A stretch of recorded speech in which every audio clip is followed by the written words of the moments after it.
I just wanted to talk a little bit about the Roseanne and Samantha Bee thing, and I came to this conclusion not maybe 10 minutes before we started. Okay.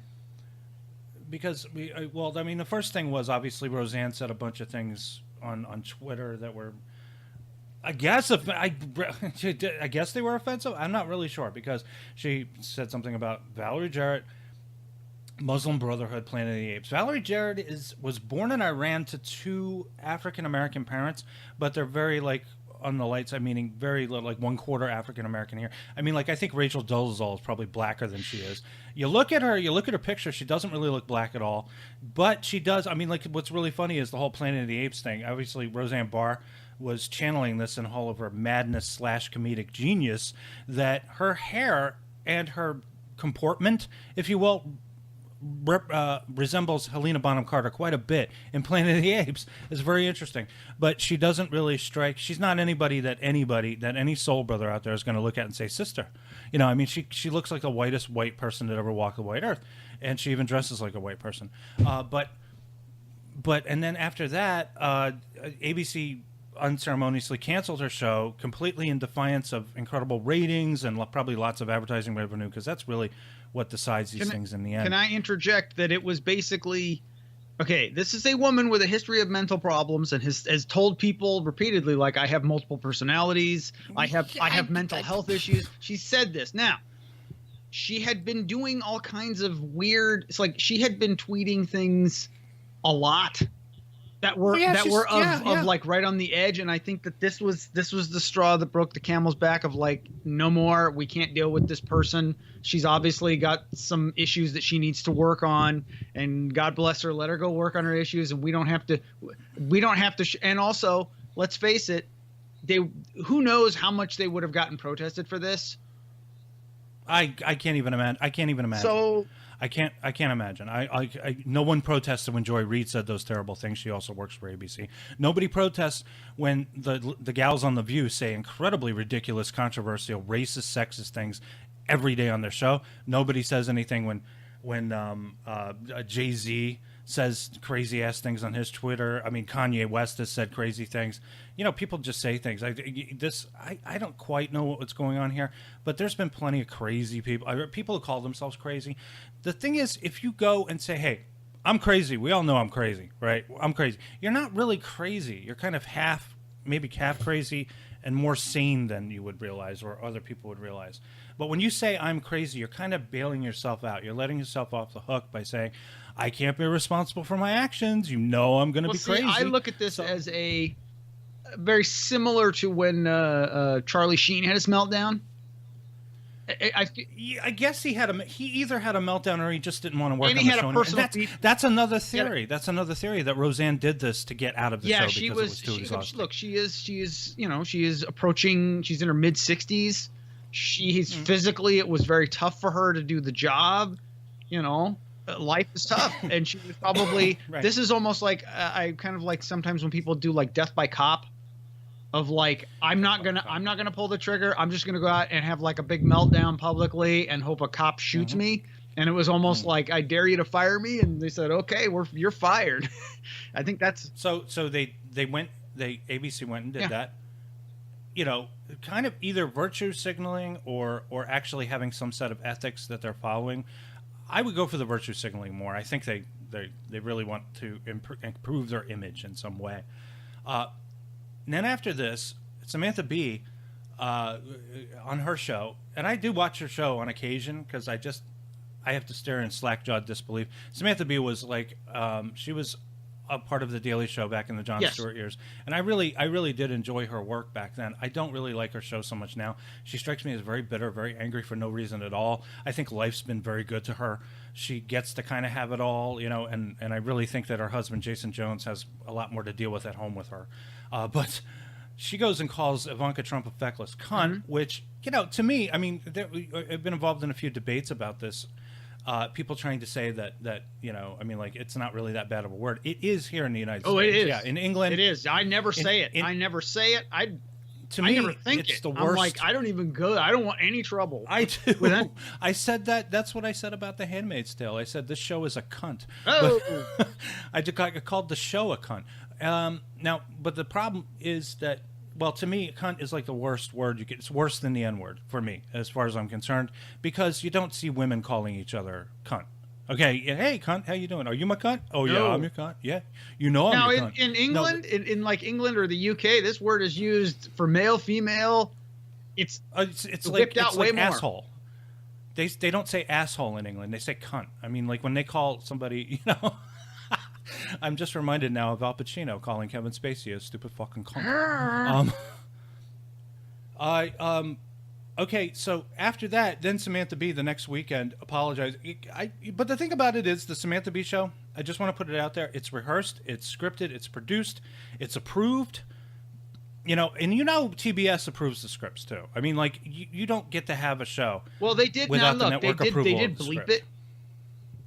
They did bleep it. Now you watch it They online. knew. It's not bleeped. It's not.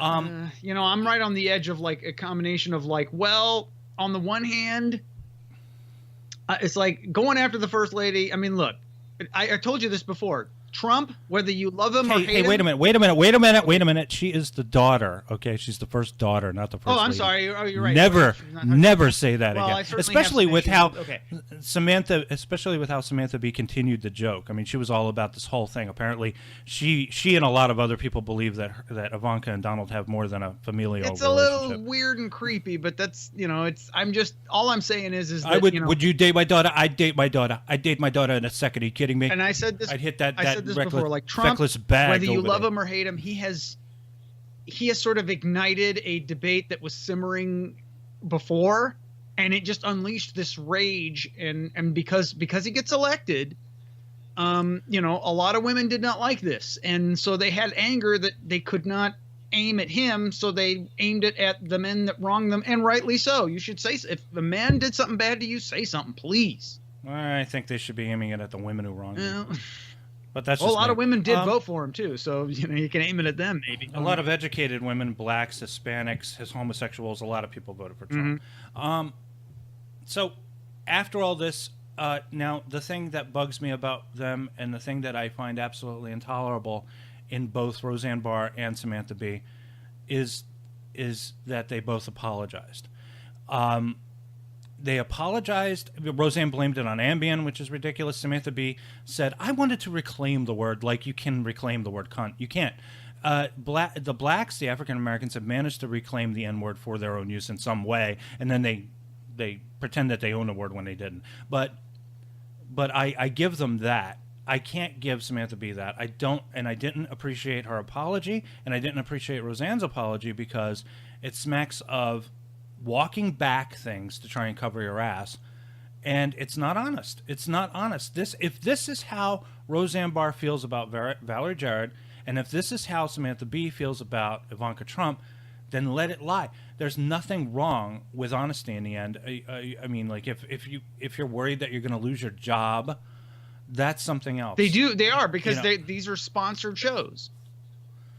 But in the end, the only thing we have left, the only thing that's truly ours, is honesty. Is the only thing that we can truly claim is our being honest. And if that gets people fired, we examine the cause of it rather than the effect. Why fire people? Why do that? And this leads to, or it actually goes back to the conversation that we had. Remember, I told you about my epiphany last night about social media. Is that we all had places where we could be where we could just shoot our mouths off, and there was always some asshole sitting on your couch shooting his mouth off. Now social media has made it into an entire nation and probably an entire global village, quote unquote, of assholes just shooting their mouths off. And it's dangerous, and you made a very good point, too, where you said that this could lead to, law being enacted that's what I'm might have about, the best of intentions, but wind up censoring us. Yeah, this could go in a what's bad under fire now? And I'm very concerned about that, but at the same time, I understand. What's under fire? It's like everything that we try to censor, speech. It's like a lot of it is, I mean, a private organization should be able to censor whatever they want to censor. It's the government that shouldn't be censoring things. Don't get the government involved. Yeah. Do not get the government involved in any way. I don't believe that the Constitution is a living document. I believe every word was selected for a reason. It's not meant to be organic because law should never be organic. We should never adapt or rewrite a law to either accommodate or impede another person's progress, because it is about the wording of the law. It's not about special circumstances. Well, in social media, you can't say this or something like that. It should never be about special circumstances. And you know, it's my opinion. But I have not heard anyone say anything about this, and I figured I'd get it out there right away. Honesty is the best policy, and if you get fired for it, it's time to look at what is in control that is causing you to lose your job because you spoke or something. Well, like okay, that. we have kind of two selves. We have our private self, and we have our public self. And usually it's close, but we always have things that we share with our friends that we don't go out and just yell to the high heavens and publish and write books or whatever. But now we have Facebook and other things where we can just spout off an opinion. And so I'm very careful when I post things on Facebook. The worst I will get is cheeky. I will get cheeky, but I will not try not to be mean. Even if I have a personal issue with somebody else, I'll not go into some sort of comment argument. Hell, comment arguments have broken out in my cheeky thing. Someone will start like getting in comment arguments. I'm like, okay, I'm just gonna post the Michael Jackson popcorn gif and just let it happen because I don't want any trouble. I want everyone to love each other. Darn it. Well, I think it's even more alarming that because we're now learning that we are being watched. Everything we say and do is being monitored to some extent. I don't know about the behave. I would rather examine why we're being watched. I think mainly it's about trying to get you to buy something, or they're watching us so they can sell us things. Okay, that's really all I wanted to say. I'm disappointed in both of them for apologizing.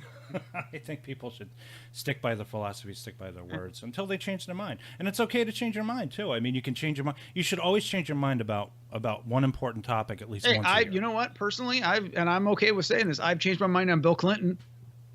At first, I was like, well, and now I'm like, you know what? He was wrong. Apologize. He was wrong. I think he was impeached, and it was correct. Clinton because every time I do Clinton now, I just sound like Cosby. Oh, Bill Cosby.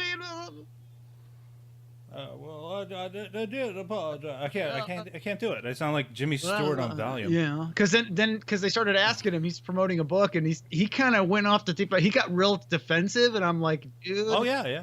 And we know why he went defensive. We know what you did. Everybody knows what you did. What you did was wrong. I don't know if I go as far as being removed, but I think being impeached, I think was correct. He did lie under oath. That's not right. Now he lied about personal things, and the stuff that he did in the White House with the intern, with Colonel Mustard with the pipe, not correct. He would have probably gone a lot worse today in the climate that we're in. You cannot do stuff like that. Oh my God. That would be. And say what you will about Trump. He's not getting any in there. He's on lockdown. He's scared shitless. Yeah, it seems that people, at least people on the left, are willing to ignore or kind of like write off what Clinton did, but they're more frightened of what they think Donald Trump. Trump isn't doing anything. He's shell shocked in there. I don't think he wanted to be president in the first place. He's like, oh, this has gone too far.